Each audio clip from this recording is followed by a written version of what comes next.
السلام عليكم ورحمة الله وبركاته. بسم الله الرحمن الرحيم. الحمد لله الذي بنعمته وعزته وجلاله تتم الصالحات وتنزل البركات. الحمد لله الذي هدانا لهذا وما كنا لنهتدي لولا أن هدانا الله، حمدا كثيرا طيبا مباركا فيه. الحمد لله عدد خلقه ورضا نفسه وزنة عرشه ومداد كلماته. اللهم صل وسلم وبارك على حبيبنا وشفيعنا ومولانا قرة عيوننا إمام المتقين أمير الأنبياء سلطان الأولياء سندنا محمد النبي الأمي الأمين وعلى آله وأصحابه وأزواجه وذريته أجمعين. لا أسألكم عليه أجرا إن أجري إلا على رب العالمين. اللهم وفقني لبيان ما يحتاج الحاضرون إليه وما يصلح أحوالهم.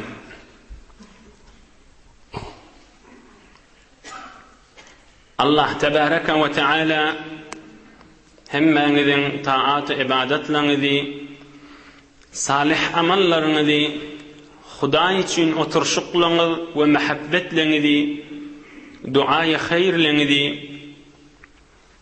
içerdaşarlaňyz bilen mehabbetleňizi lütfu keremi bilen kabul edipde hemmeňize ilgun içeriğiňiz, dost ýaryňyz, kawmy hyşyňyz, enataňyz, ogul gyzyňyz dünýä ahir saadet gönünmek ýüzaklyk bersin inşallah. Hudaý Taala ýurdumyzy parahat, watanymyzy emniyet, agdy birlik, ulamalarymyzyň we milletimiziň agdy birligini, dini dünýämiz abadlygyna, asayiş arameşde saklasyn inşallah. Hudaý Taala içerlemizin arasynda erhili doganlarynaş, ogulgyl, enata doganlarynaşyň arasynda, goňşularyň arasynda da ulfete mehabbet berip kine kuduretleri yüreklerden çykarsyn inşallah. Allah Taala izzetini artdyrsyn. Ajab fırsatla kışın gijeleri, uzak gijeler, bereketli gijeler, Resulullah sallallahu aleyhi ve sellemin mübarek awadan yaşayışları ve ondan dersler alınyan gijeler elbette cennetin guşeleridir ey mümin musulman dogallar. Bu zamanın içinde gelip mescide tıkılışıp oturup Allah Taala'nın zikredilýän yer, Allah Taala hormat goýulýan yer, dehresiz ayak basılmayan yerin içinde, Hudaý Taala'nın iň söýýän yeriniň içinde, Ka'be-i Muazzamaň şubolary bolan guşeler bolan mescidin içinde tıkılışıp gelip oturmaly. Resulullah sallallahu aleyhi ve sellemin mübarek yaşayışından eştern ve ondan almalı dersleri eşternip oturmak elbette imanın alamatıdır. Allah Taala hemmeňize ecri azim ve ol rahmetul lil alamin bolan Muhammedur Resulullah sallallahu aleyhi ve sellemin şefaatini nasip etsin inşallah. Nasip de eder inşallah. Hudaý Taala Erhamur Rahimin, Ekramul Ekramindir. Hiç wagt boş görmer bendesine. Mübarek mescidi salındı. Peygamberimiz 54-nji ýaşynda Medine-i Munawwarada jaýlaşyp, mescidi salınıp, eýwan mejerilip, mübarek otaklary salınıp, o ham şowullerde de Medine-i Munawwaraga ol mübarek, müşerref, muazzam bolan awadan şehre Resulullah sallallahu aleyhi ve sellem sahabalar bilen jaýlaşandan soňra sahabalaryna kızdırma, veba diyen dert gelip sahabaları narahat edip sahabalar Mekke'ye heves edip koşular koşupdylar. Beyik Allah köklüdüğünden geçen hefte gurrun geçipdi. Ah Mekke'ni görmers mıkam, qayta barmars mıkam, Mekke'nin dağları qawdy deyt, Mekke'nin havası qawdy deyt deyip bu habarda enimiz Hazreti Aişe Siddiqa radıyallahu anhadan Peygamberimiz eşitip dua ediyor. Hudaýa Medine'nin havasını qawy et. Hudaýa men sahabalarymyň galbyna Medine-i Munawwarany gowurmak bolsun. Hudaýa Medineň çanağına bereket ber, gaplarına bereket ber. Hudaýa Medine'deki dertleri kafirliň ýuduny okla diýip dua etdi. Besbelli weliýa gynçylyklarda dua etmäni sabr etip oturmak gowluk mukadimeler. Gynçylyklarda Allah Taaladan dilemeli. Hudaýa biziň gynçylygymyzy aýyr diýmeli. Hudaýa bizi rahatlyga sal. Hudaýa biziň derdi saw diýip dilep durmaly. Oham Allah Taala özüniň hikmetiniň, gudratynyň isteýişine görä sen duaňy hökmen kabul eder. Çün sen mümin musulman adam. Sen Allah'ını tanıyıp Hudaýyň dergahyna ýykylan adam. Ya dünýäňde berer, ya kabryňda berer, ya kıyamadyňda berer. Hiç boşga bermer nipdir Hudaý Taala. Ya dünýäňde şo duaň gerek bolup duqa, ya kabryňda miskin hor bolup batiqan, ya kıyamatda bir riyal sogaby nätäç bolup baqan, hulasy berer nipdir Hudaý Taala. Biz Rasulullah sallallahu aleyhi ve sellem sahabalarına meritçilik düşenni Hudaý Taaladan dilepdir. Hudawanda men sahabalarıma hem şafa ver, hem de kalplarına Medine'ň muhabbetini ver, hem de şu derdi ayır deyip biz Hudaýyň dergasyna dilep durmak da biziň wezifämiz boldy. Emma ondan soňra وَلَمَّا قَدِمَ الْأَصْحَابُ الْمَدِينَةَ الْمُنَوَّرَةَ كَانُوا يَتَحَيَّنُونَ لِلصَّلَاةِ لِأَوْقَاتِ الصَّلَاةِ لِلصَّلَوَاتِ الْخَمْسِ. Mescid salınıp, yaxşı jaýlaşyp, 5 wagt namazy okuýaly. Emma şu mahallaçeli namaz wagty bolanda azan çekilmeýärdi. Şu mahallaçeli 54 ýaşynaçeli azan diýenler ýokmuş. Ýöne namaz wagty bolanda dün öňküsün peýgamberimiz ha. Hatta mescid salynandan soňramda namaz wagty gözleşip, ay mizenlerekde üýüşip peýgamberimiz de gelenne oham namaz okuýberýänmişdikle. Azanyna ýok, tekbir de ýok. Ýöne namaz wagty muntazir boluberýärler. Gurrun başlamak birimi arkadan gelýärler we jaýdar. Hudaý izzetini artdyrsyn, jennetden jaý bersin. Bir azazyk öwüşýäňiz inşallah aňyrdan gelýän din dünýäňiz awat bolsun.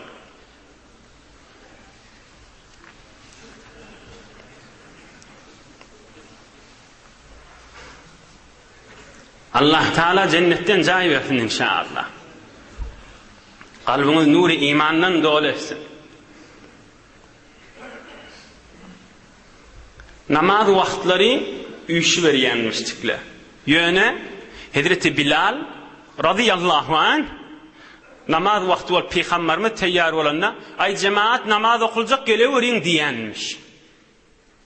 Oham bir gün sahabalar peýgamberimiz üýşüp oturşypdyrlar, meşweret etipdirler, maslahat etipdirler. Ya Rasulallah, namaz wagtyna bir alamat bersek gowy boljak diýipdirler. Oham bir aýdypdyr, namaz wagt bolanda biziň birimiz bir baýdak, bir perçem galdyraýlyň, ýokary bir zat alamaty diýiliň, ha namaz wagt bolupdyr, onu görýäňim diýip üýşaýlyň diýipdir. Muny maslahat bilmendirler. Bir zat galdyranyň menen yatan adam nä bilsin? Habar ýok adam öýüň içindäki nä bilsin? Bu bolmady diýipdirler. Oham bir aýdypdyr, ot ýakylyň şoň tüssefi aýrasyn diýipdir, ha namaz wagt boldy diýer. Bir adam miller namaz wagty bolanda ot ýaksyn goý tüssefi aýrasyn, ha namaz wagt bolupdyr diýeýliň. Rasulullah sallallahu aleyhi ve sellem ýok diýipdir. Şon meni mejusler oda Hudaý diýerleriň etýän işi bi.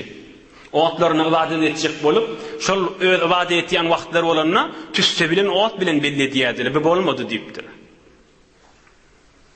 Oham bir aýdypdyr, tüýtük çalsak nähilli, şeypur wursak Yahudileň kiýaly.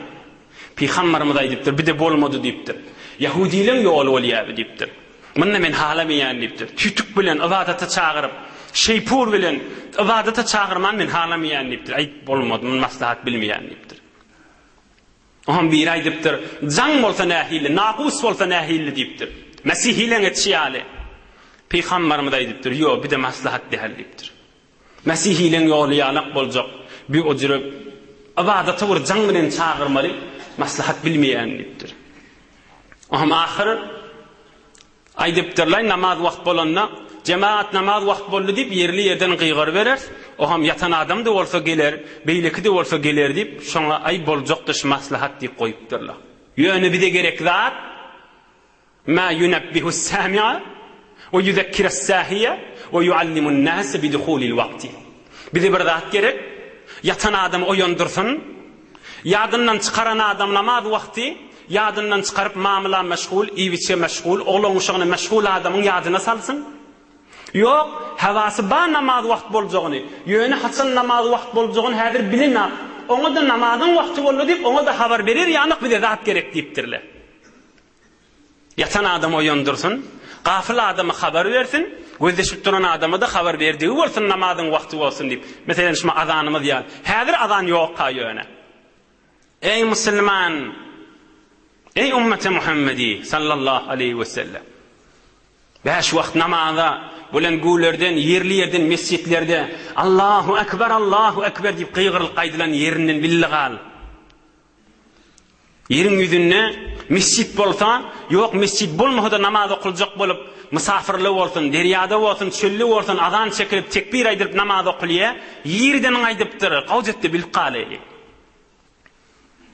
Ahir maslahat näme bolupdyr? Ay namaz wagt boldy, jemaat üýşe werin diýip gurrun şoňa bolupdyr.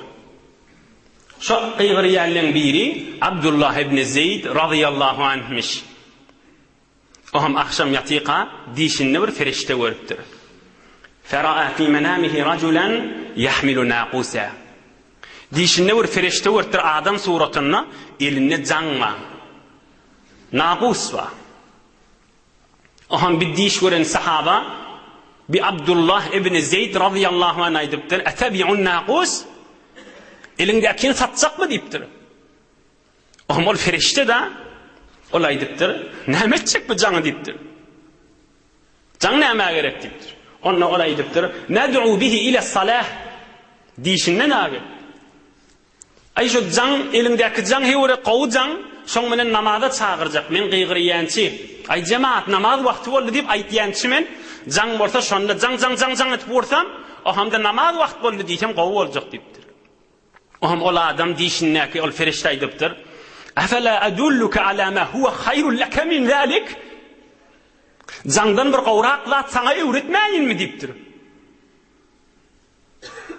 Saňa jaňdan bir gowrak zat öwretmäýinmi diýipdir. Oham o da aýdypdyr, "Öwret" diýipdir. Fastaqbala al-qiblata wa qala Allahu akbar, Allahu akbar. Qawla baqaqana azan çekmäge durupdyr. Yankı ferişte. On meş kelimeni aydypdyr. 4 Allahu Ekber, kelime-i şehadet, şehadet Resulullah, hayya alel salah, hayya alel felah, Allahu Ekber, Allahu Ekber, la ilahe illallah. On meş kelime. Şonu azanı çek hakkına oturuvertir dişinne. Sümme umhile hunayhatan. Bir miqdar durup mun gözleştiripdir. Yine yuqarı qalıp sümme qama faqala mislaha إلا أنه زاد بعد حي على الفلاح قد قامت الصلاة مرتين رواه الإمام أبو داود. Bir miqdar oturup yuqarı qalıp eyni yankı azan yanak yine de salatımrağa çekip hayya alel felah'tan soňra iki däne qad qamatis salah aýdyp gidiverdir diýişin. Tekbir ha. Ýatsa goýjak bolamyda ýa tekbir qıl 5 wagt namazda. Azandan soňra mukliyan tekbir. Bir oýanypdyr. Ondan atıptır, yortip Resulullah sallallahu aleyhi ve selleme haber veripdir. Ya Resulallah, bütün akşam dişimde bir adama tataştım, elini jaňmady. Men aýtdym, satjak mı? Näme etjek? Namaz wagtyny belli etjek. Onu gowraklar öwretmäýinmi diýip, on näş kelimeni aýtdy. Azan çekdi de. Oham oturdy, bir miqdar durup, yeni yuqary qalyp, eýni hu şo jirek aýtdy. Ýöne hayya alel felah'tan soňra qad qamatis salah arttırdy. Peygamberimiz aýdypdyr, "İnneha ru'ya haq inşaallah azza ve celle." Elbette hak diş görönüň diýipdir. Laqqin banalan, laqqin balalan, laqqin balalan fe innehu anda sautan minka. Eynuhu şol ferişteden eşitşin ýana. Eynuhu şol ferişteden öwrenişin ýana. Git balaly öwret, balalyň sesi senden daýawrak, balalyň sesi senden gatanrak diýipdir. Nesip balaly düşüpdir. Hazreti Bilal'e öğretipdir. Azanı da tekbiri de. Am Hazreti Bilal namazın vakti bolanda azan çekmäge durupdyr. İslamda, musulmançylykda belki dünya boyunca yerin yüzünde evvelin Allah'ın adını tutup namaz vakti deyip adam çeken kim? Hazreti Bilal radıyallahu anh. Hazreti Bilal azan çekiptir. Aham azan çekip verenne Ca'a Umar ibn al-Khattab radıyallahu anh ve kâle ya Resulallah vallahi laqad ra'aytu mislehu. Yortik geliptir Hazreti Umar el-Faruk radıyallahu anh. Ya Resulallah eynihu şehirli öten akşam ben deyişimde bir adam gelip aytıp gitti şinliptir. Eynihu on deyiş görüş yani Hazreti Umar da deyiş görüptir. Peygamberimiz näme deyipdir? Felillahil hamd qad sabaqaka bizalikel vahyu. Kaza fi dalailin nubuwwa lil Beyhaqi ve ibn Hişam. Aham Resulullah deyipdir. Hudaýyma köp şükür bolsun. Elhamdülillah deyipdir. Yani ey Ömer Bilal azan çekenne Hudaý taraftan tayit bolup inde melek azan şu bolmaly deyip vahiy de geldi deyipdir. Senden önçak yani vahiy geldi, perişte geldi. Hudaý tayit etti inde melek namazın vakti şun menen belli bolmaly deydi. Hak deyiş emma izinden Hudaý da tayit etti deyipdir. Ondan melek azan çekilmeli bolupdyr. Ey mümin Müslüman dogallar. Peygamberimiz imam Resulur rahmeten lil alamin. Azançısı kim? Doğunu mu? Oğlu mu? Doğunu oğlanı mı? Ey hiyvanman tayfadaşı mı? Ey can naslı ovadaşı mı? Dahi tofor mu? Hiç sayısı de. Kim? Hazreti Bilal el-Nahiful Memşuk el-Eswed radıyallahu anh. Hor, uzun, dımgara adammıştık. Öyle Habeşe diyen yurttan.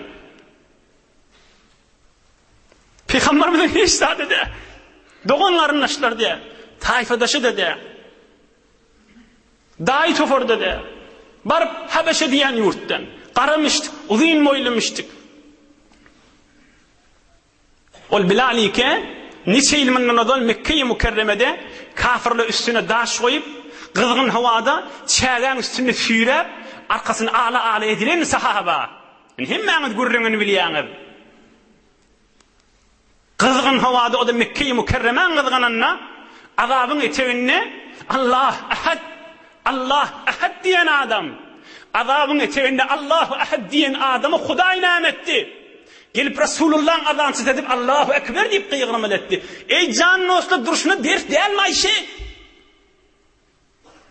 O da azabın eteğinde kızgın havada çağın üstüne kursuğuna ağırdaş koyulan adam onun eteğinde Allahu ahad diyen adamı Hudaý Teala Resulullah'ın azansızı evvelin azan çeken adam o da yerde Resulullah'ın Mescid-i Nebevi'de belki kuru zeminine evvelin azan çeken adam Allah ahad deyip ahir azaptan kurtarıptır kafirlan buun kuhun Allahu Ekber deyip Resulullah'ın azansız oluyor.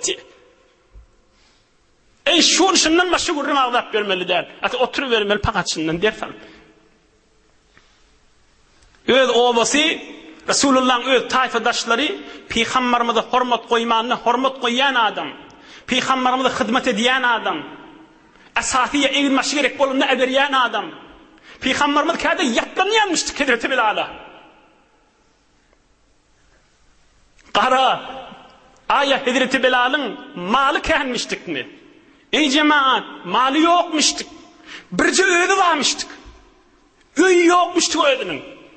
Düşeği yokmuştuk Hazreti Bilal'ın. Bir öğüdü varmıştık. Aya avadallığı varmıştık mı? Yok. Tayfası varmıştık mı? Yok. Doğanlarınışı varmıştık mı? Yok. Ovamdan savul şeyin imme Resulullah'dan ayrılmarın deyip hemişe Peygamberimizin yanlamıştık da. Hatta ondan azat bolandan sonra kıyınçılıklarına Peygamberimiz Medine'ye gidenine öz obasına gitmeyeni Peygamberimizin Medine'ye kaçın aytıptır. Peygamberimizin barcak şehrine barcak deyiptir. Kalbinde Allah Teala'nın ve Resulullah'ın muhabbeti varmıştık. Evvelin azan çekenine dünya boyunca Hazreti Bilal olup durahım. Medine-i Münevvere'de Resulullah'ın mescidinde Ve mındanna 8-9 yıl sonra qawjetdan qulağasın. Sonra Mekke-i Mukerreme fetih bolanna qoy Hazreti Bilal'ın gurrunun kamil edeylin. Kamil laha. Bir kidana teberrukan gurrunun aydeylin. Sonra Mekke-i Mukerreme fetih bolanna Peygamberimiz 60 yaşın dövrüne varanna Mekke'ye varanna 60 yaşının içinde hazır Mekke'de adan çekilen aqa. Mekke'nin evvelin fetih bolan gününü. Peygamberimiz dövrüne ve zaptır. Eyne Bilal diptir. Hani Bilal yerde diptir. Hazreti Bilal aydıptır. Ha ana ya Resulallah. İnhemen ya Resulallah diptir. Peygamberimiz neyme diptir. Ya Bilal, is'adil Kabe ve ezzin min fawqiha. Bartışırmışta şu Kabe'nin üstüne çık, o şun üstünden alan çek, sen sesin Kabe'nin derelerinin arasına aylansın diptir. İs'adil Kabe ve ezzin min fawqiha. Kabe'nin üstüne çıktı alan çek diptir. Hakkın hakkı sabit bolsun diptir. Yoksa Mekke'de bir adançı tayin etmeli. Sade fikrimi de öyle. Ha falani sen adançı ol, inni de melekti sen adançı kağa diyemella. Evvelin adan Medine'de kim çekti? Hazreti Bilal çekti. Evvelin adan Mekke'de kim çekti? Hazreti Bilal'ın nesibi oldu. Bitir gen demay, bitir iftihar demay. Eğer bende kuşeş konet bende var, azizeş bedaret Xudavandgar. Eğer insan iman kamil olsa, eğer benden ihlas bitin olsa, Xuday onu aziz edecektir. Eğer ihlas bitin olsa, eğer qarabağrin olsa, ey Müslüman dost, ey cavan dost, hikaye olup geçmeli görünler değil haşla. Eğer bende kuşeş konet bende var, azizeş bedaret Xudavandgar. Eğer canımız bilen olsa, eğer qarabağrin olsa, Xudaya bize izzet verecek. Bilal'ın görün derecesini öyle. Et berilip verin, çevülüp verin, satılıp durun Bilal. Ol Medine'de evvelin adan çekeni, bu kun Kabe üstüne çıkıp adan çekivati. Ne kadar Xuday Teala izzet verdi bana. Ne kadar Resulullah'ın kuvveti. Son kalbinde Allah ve Resulullah'ın muhabbeti olansan. Eğer bende kuşeş konet bende var, azizeş bedaret Xudavandgar. Yeni bir tane Bilal'ın gurrununa idin tamam edecek o ham. Bun mübarek Bilal radıyallahu anh gurrun, azanın gurrunu da. Evvelin Medine'yi Münevvere'de azan çeken Hazreti Bilal oldu. Evvelin Mekke'yi Mukerreme'de azan çeken Hazreti Bilal oldu. Ama Peygamberimiz dünyadan geçenden sonra Hazreti Bilal men Resulullah'dan başka kişi azan çekecek değil. İnne men azanım et verecek, cihad edecek deyip Şam tarafa, ol Suriye, Filistin tarafa gidip ömrünü şu taada geçiriyor. Fakat kafirle bilen cihad edecek men deyip. Ondan sonra Ebu Bekir Sıddık da dünyadan geçenden sonra Hazreti Ömer Faruk radıyallahu anh'ın halife vaktinde Beyt-i Mukaddes feth oluyor Müslümanların eline düşüyor. Hazreti Ömer'in zamanında. O kulağısın. Bir hoşluk oluyor. Tamam hoşluk. Şol ertişin içinde Hazreti Ömer ki emir oluvati Hazreti Bilal'la fervazlan ertişin birilmiştik. Aham Beyt-i Mukaddes'te feth olanna öğle namazın vakti olupdur. Öğle namazın vakti. Yani şol Beyt-i Mukaddes Quds feth olanna evvelin okulacak namaz haline. Öğle namaz. Cennin içinde de Hazreti Bilal azan çekmeyenmiştik. Şöyle başka bir yeri çekyermiştik. Aham Hazreti Ömer devruni vezzaptır, aydıptır. Hazreti Ömer şöyle egin maşı yırtık köynüğü yamadı diye. Didim yamalı köynüklü aydıptır. Ya Bilal, es'aluke en tueddine lana. Hazreti Bilal'ın yüzünü vezzaptır. Ve kad asbaha şeyhan kebira. Hazreti Bilal qarra adammıştı ona. Ya şuli. O Hazreti Ömer aydıptır. Ey Bilal, senin iltimas ediyen bir adan çeksen gowy boljak deyipdir. Ey bir iftiharname. Medine-i Münevvere'de çeken Hazreti Bilal, Mekke-i Mükerreme Ka'ba'nın üstüne çıkan Bilal, gelip Beytül Mukaddes'e adan çekecek bolmadı. Ey ne kadar Hudaya izzet veriptir. Ey can dostlu. Senin iltimas ediyen niptir. Bir adan çeksen, bilyen sen adan çekmeyenliğini, emme çeksen gowy boljak deyipdir. Hazreti Bilal aydıptır. Ya şul adam olup, "Ufuni ha emiral mu'minin." Ey Müslümanların başı Ömer, çekmeyen beni bağışla deyiptir, çekecekler deyiptir. Resulullah ayırlanlar çekemem deyiptir. Oham Hazreti Ömer aydıptır. "Es'eluke billah en tüzekkirana el-eyyam el-ula." Huda için senden dileyen bir adan çeksen kadim peygamberimiz bilen yaşayan vaktimiz yada düşecek çekada deyiptir. Qayta iltimas ediptir. Es'eluke billah, Huda için senden iltimas ediyen bir adan çeksen peygamberimiz aramızda bayalı olacak deyiptir. Kadim peygamberimiz bilen üşüyen vaktimiz yada salsan gowy boljak deyip gelip Beytül Mukaddes'in yanına. Hazreti Bilal sukut duruverdi. O ham sahabalar leşker gıygırşıptırlar. Ya Bilal, ittaqillaha ta'ala. Se'alaka emirul mu'minin. Ey Bilal, Hudaydan kork. Senin Müslümanlardan başta olan Ömer dilaveti, hahiş ediveti, iltimas ediveti, çekada deyiptirler. Hazreti Bilal bolya deyiptir. Fekame Bilal radıyallahu anh yetehamalu cismehu. Hazreti Bilal qarradım olup, anrık bärik dayanıp zordan yukarı kalıp adan çekmeğidir. Ve kad asbaha şeyhan kebiran yetehamalu cismehu. Ödünü götürüp, anrık bärik dayanıp yukarı kalıp adan çekmeğidir. Allah'ın adını tutup, Allahu Ekber, Allahu Ekber deyip, evvelin adan, o da Beytül Mukaddes'e, o da Kudüs'te, yerin yüzünde en teberrik üç yer var. Medine-i Münevvere, Mekke-i Mükerreme, bir de Kudüs. Medine-i Münevvere'de Hazreti Bilal çekti. Mekke-i Mükerreme'de Ka'ba'nın üstünde Bilal. Ey min nesibesini verdi. Azanı hep verip, Resulullah ayrılandan sonra men cihad edecek deyip, men ceng edecek deyip, onu Huday Teala Beytül Mukaddes'e evvelin adan çekilmek nasip ediyordu. Ey ne kadar Huday bile olsan Huday boş vermeye. Adan çekmeye duranlar, adandan katı Hazreti Ömer'in sesi çıkıptır. Ağlap cıdaman Resulullah yadına düşüp, bütün leşker ağlaşmaya duruptur. Kadem pişne kezmelek beguzari, ki ger baz mani zeded kemteri. Adımın evokla, ihlas et, rahmet çek, Huday için ol, ömrün geçirme, Huday seni ferişteden geçirecektir. Kadem pişne, kezmelek beguzari, ey cavan dost, ey Müslüman, ey mümin, ey darganak zamanın içinde yaşap veren dost, ey Resulullah'ın imanı kamili var dost, ey Muhammed'in Mustafa'nın ümmeti bilen dost sallallahu aleyhi ve sellem, sen men vaktimdir şimal.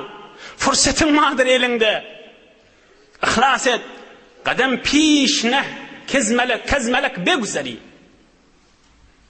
Ki ger baz mani zeded kemteri. Yok deyip, televizyonu uymenip, filmi uymenip, ay din, bunlar bikar adam etmelidir. Bunlar bikar adam. Men öyle işime yetişemek, men dünyama yetişemek, kabul ediyen ki, yöne vaktim yok diyen adam olsan, heyvandan etek bolarsan deyiptir. Heyvandan etek bolarsın getir. Emme ayağını evoklatan kezmelek piş. Perişteden ne eve geçersin. Huday sana izzet verir. Hazreti Bilal peygamber değil ki. Bir habeşeli bir karger adam. Evurla otur vermeli mi? Kan evurladım bana. Medine-i Münevvere'de, Mekke-i Mükerreme'de, bar Beytül Mukaddes'e. Evvelin adan çeken adam da. Her yerik baranın mescidi sarstırıp, Allah'ın azamatını yüze çıkarıp, dinin izzetini kaldırıp, kıyamete çeli bir insanlara ders olan Resulullah canın gavuriyen sahabası da. Resulullah sallallahu aleyhi ve sellem cennet bilen, beheşt bilen buşlan sahabası da. Bir kargar adam. Emme özümüzü oklasak, Hudaýyň dergasyna gaşyn çıllasak, Hudaýyň halalını halal bilsek, haramını haram bilip azyjyk ihlas etseň mara, o da bir zamanyň içinde Hudaý ferişteden meter aziz etjekdir. Ey jawan dost, ey mümin musulman dost, ey ömrü häzir tükenmedik, ey häzir ruhu içinde ba dost, ey häzir jany ba dost, ey häzir wagty tükenmedik dost, ey häzir defternamasy baglanmadyk dost, aç gulagyňy. Häzir defter baglanmandyr. Häzir wagt ba. Qadryny bileýin bu fursatlaň. Allah Taalaň rizaýatyny tepjek boleýin. Allah Taala edip izzet berişini wezde. Emma ayıp elçek buğurunlardan deyip seriallan başına, filmlen başına ömürlerini geçirip, vaktlarını geçirip, yönü boş hurrunlan başına ay men bikarda bidatlara yetişmeyen diyen adam dünyasında da hor olup geçecektir, ahiretinde de hor olup geçecektir. Dünyasında öz yandan özü hoş geçiriyen yanak bolup öz maksadını yetip bilmeyen hit bolup dünyadan geçer. Men bu arada ayetleri, Allah'ın kelamlarını okuyacak bolsam onu bu kulli men Hazreti Bilal ve azanın gurrundan çıkmalı olacak. Onu hazır okuymana vakt yok. Oları güymensen qalarsın. Mahdumul işan näme diye. Gider yolun bilmesen, doğru yolu gelmesen, hakiyada salmasan qalın arman içinde. Himin Türkmençe edip aytışını. Gider yolun bilmesen, doğru yolu gelmesen, hakiyada salmasan, Allah, Allah, Allah, Allah diye bir Allah'ın yada salmasan, qalın arman içinde. Hit bul qalarsın diptir. Dünyanın dedi maksadını yetip bilmersen, allım ay tuttum deyip hit bulup geçersin diptir. Ahiretinde görünü öte hit bularınla. Ondan şiriyim Resulullah sallallahu aleyhi ve sellem ertir akşam Hudaý Taala bilen münajat edenine aydiýanmışdyk, birje tikesini aydiýin. Allahumma ente ahaqqu men zukira ve ahaqqu men ubida. Hudaýa Hudawanda eger bir zat agzalmaly bolsa baýat evvel sen agzalmaly diýänmişdik. Hudaýdan meter agzalmaga mustahik kimma we näme ba aýdyň özüňiz. Hudaý Taala'dan ýewinçek agzalmaga näme ba? Hudaýyň gurrungyny goýup agzalmaga beýle liýagatly zat näme baray?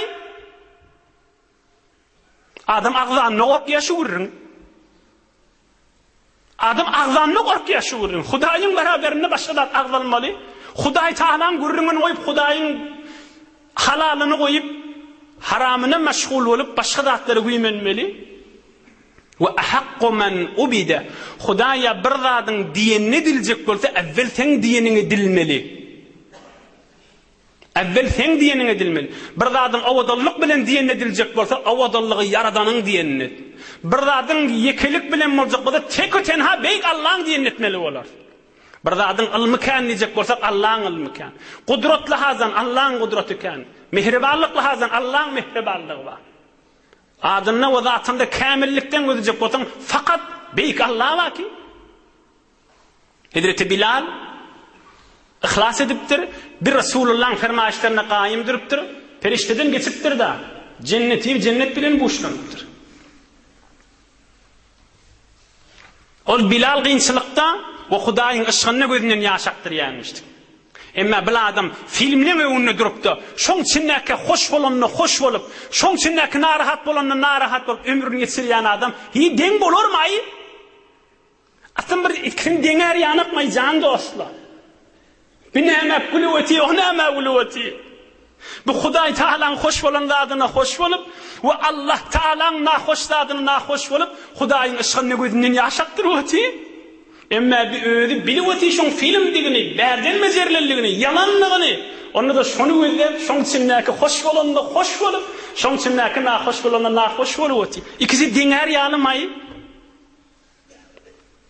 Gurrundan çykmaýyn. Hazreti Bilal gönenen adamlardan boldy. Kim çekti? Bilal. Emma 15 kelimen gurrungi. Azanın gurrungi. 15 kelime haysi. Allahu Ekber, Allahu Ekber. Allahu Ekber, Allahu Ekber. Evvelkisi 4. Sonra okisi 2 vaktiye ta ahirin kelime o da 1 la ilahe illallah. Allahu Ekber. Adan çekilen ne? Namaza kaşın çağıracak bolanı evvelin aydılıyanda Allah uluqandır hemme zattan. Huday uluqandır adına ve sıfatına ve zatına deydi. O düşünüylüğün adanın manasına. Allah Teala adına ve zatına uludur ve bir insan ve bir mahluk Hudayın kudretundan ve Hudayın gabzesinden ve Hudayın qahrından qaçıp gitmekten Huday uluraqtır deydi. Turandan dinin azametini verdi. Turandan namaz vaqt bolli diyene evvel adamları Allah'ın azametinin kalbine koyuyor. Hazır namazın gurrun gelene adanın içinde. Adansı evvel ne manaydı ya? Allah Teala'nın azametini, Allah Teala'nın ululuğuna diye. Hemmesi 2 evvelini 4 ayttırmalıdır. Näme deyip hazır inni başlavatıyda.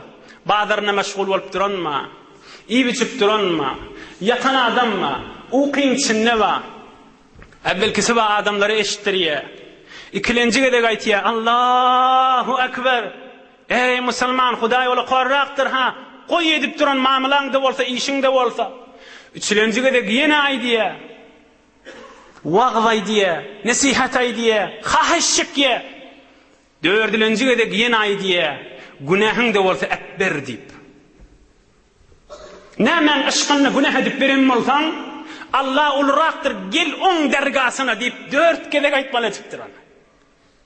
Huday Teala'nın iyi veren feriştesi Hudayın buyruğu bilen 4 aytmalıdır. Yatan turuzmadan çürüyüm. Havası pert adamı oyandırmadan çürüyüm. Günah adamı meşgul olup duran oğdu söndürmeden çürüyüm. Ey cemaat, Resulullah'ın bir aydan füdü var. İzâ ra'aytumul hariqa fekebbiru fe inne tekbira yutfi'uhu ravahu İbn-i Sünni ve İbn-i Adi. Peygamberimiz aydıptır ey Müslüman sahabalarım.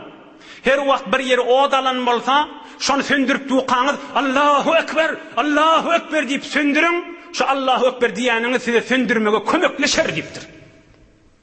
Şu Allahu Ekber'in beraberine ot ödü kısalip söner deyiptir. Resulullah'ın fedişi.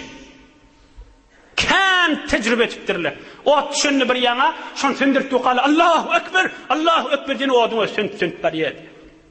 Şu odu söndürüyen olsa, nefs odunu, şehvet odunu, dünyanın kızgınını bulaşıp bariyen adamın odunu, şol Allahu Ekber, eğer imanı var adam olsa, oğulağası hükmen söndürmelidir. فَاِنَّ التَّكْبِيرَ يُطْفِئُهُ Tekbir od söndürür deyiptir. Allahu Ekber demek odu söndürür deyiptir Resulullah sallallahu aleyhi ve sellem. Görmün o odanlığını 4 aydımal etiptir. Yankı gurrunlardan içireyim. 4 aydan sonra İnne aya namaz dedi mi? Yok.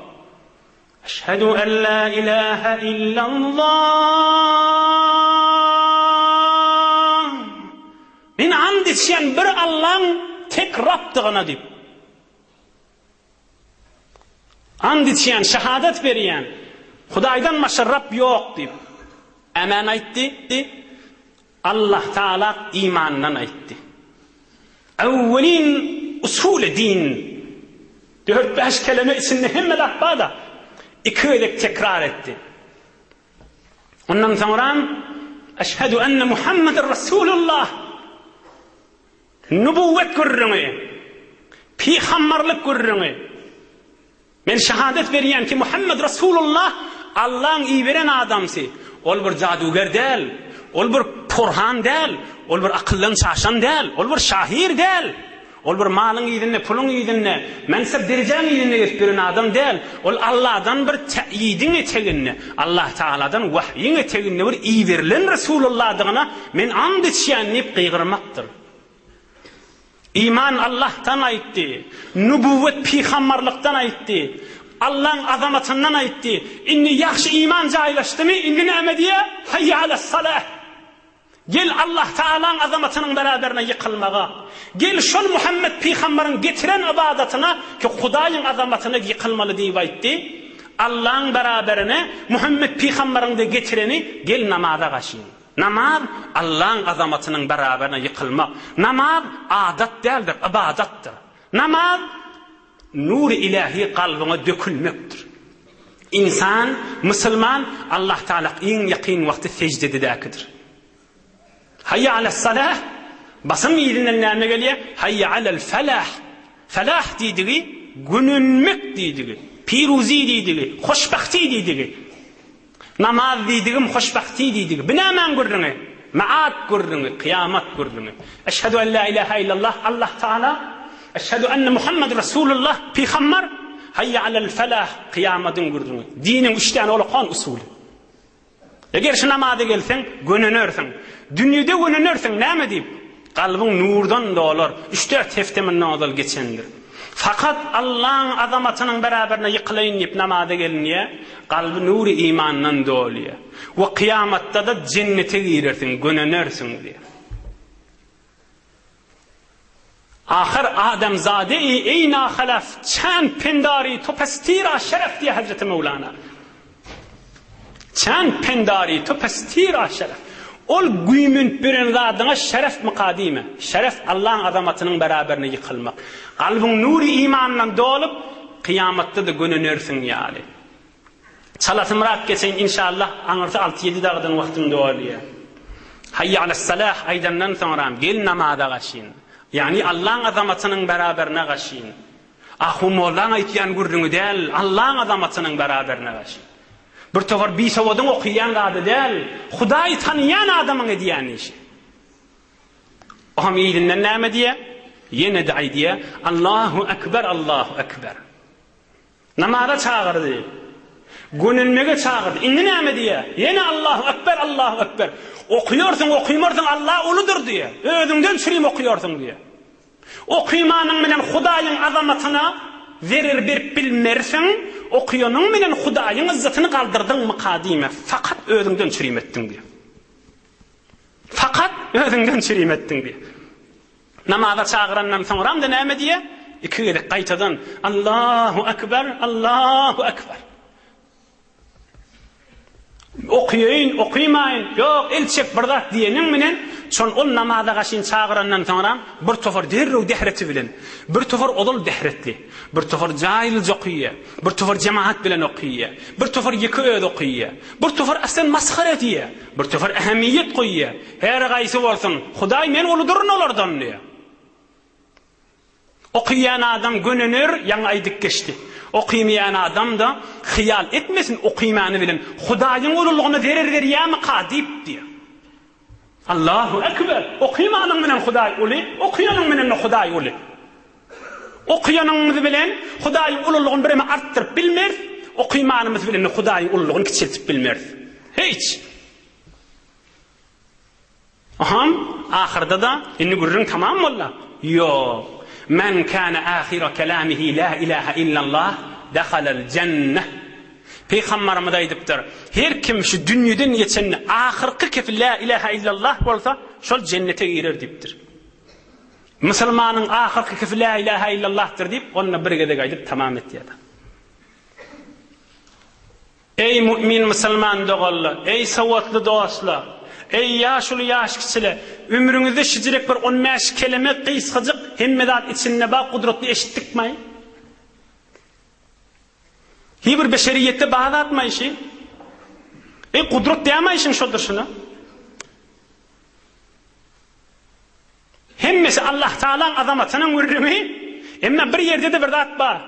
O da näme Resulullah'ın gurrumi. Bitir gen diyemay Peygamberimizden çürüyüm. Allahu Ekber'den te la ilahe illallah var yansa, Hudaýyň ululugy, Hudaýyň birdigi, Hudaýyň azamatyna yıkılmak, Hudaý seni gönündürür, Hudaý uludur, Hudaýdan başga Hudaý bolmaz.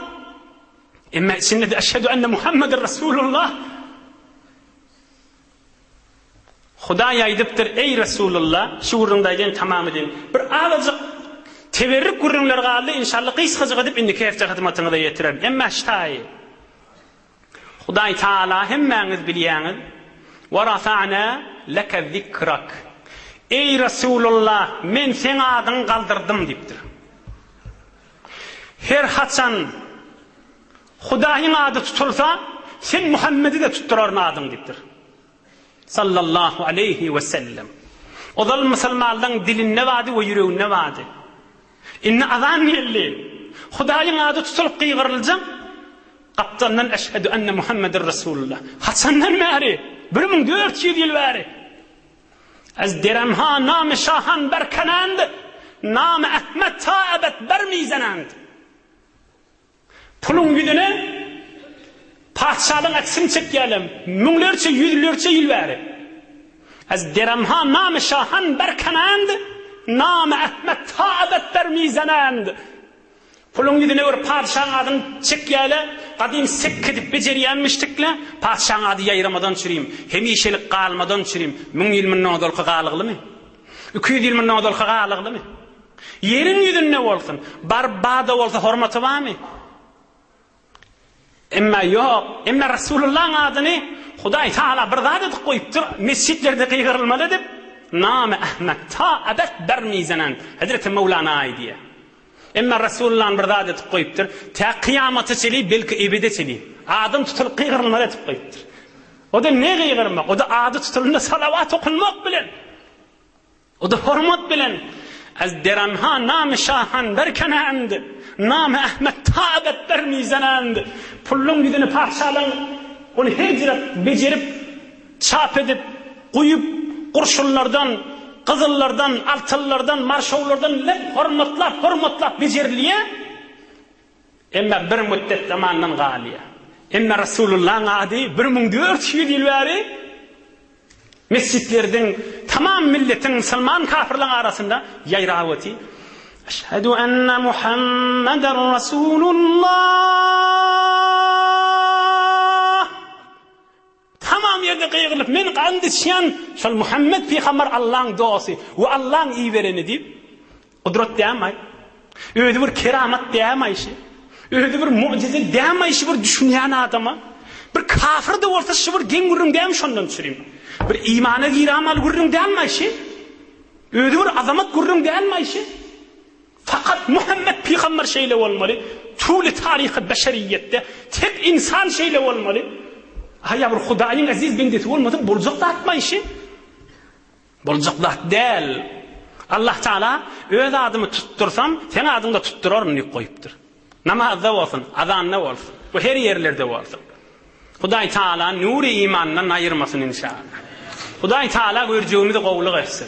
Hudaý Taala ýurdumuzy parahat edip, watanymyzy emniyet, agzy birlik, iman bereketden aýyrmasyn inşallah. Musafirli, hizmetde, qurbatda, meriz dogalla, müşkilli dogalla. Beyik Allah Taala hemmelerinkini asan etsin inşallah. Hudaý Taala din barnamalarymyzda bereket bersin. Mescid medreselerimiz, huzurlarymyz ýürüýüp dursun inşallah. Bir alhamd, 3 kul huvallah, Suriye Falaq we Nas hoş okuýaryň inşallah ötüllüň ruhuny bagş edip de ötüllümizde hoş edip iýil günümizde de dua edersin inşallah. Maşallah okuýber.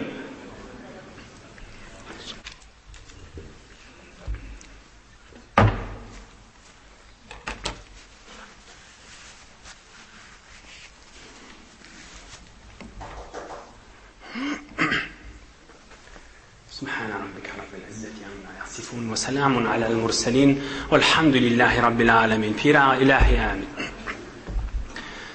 Amin ya mucib ad-da'avat. İlün doğanlarına içeride dışarıda hemmelerine dua ediyor.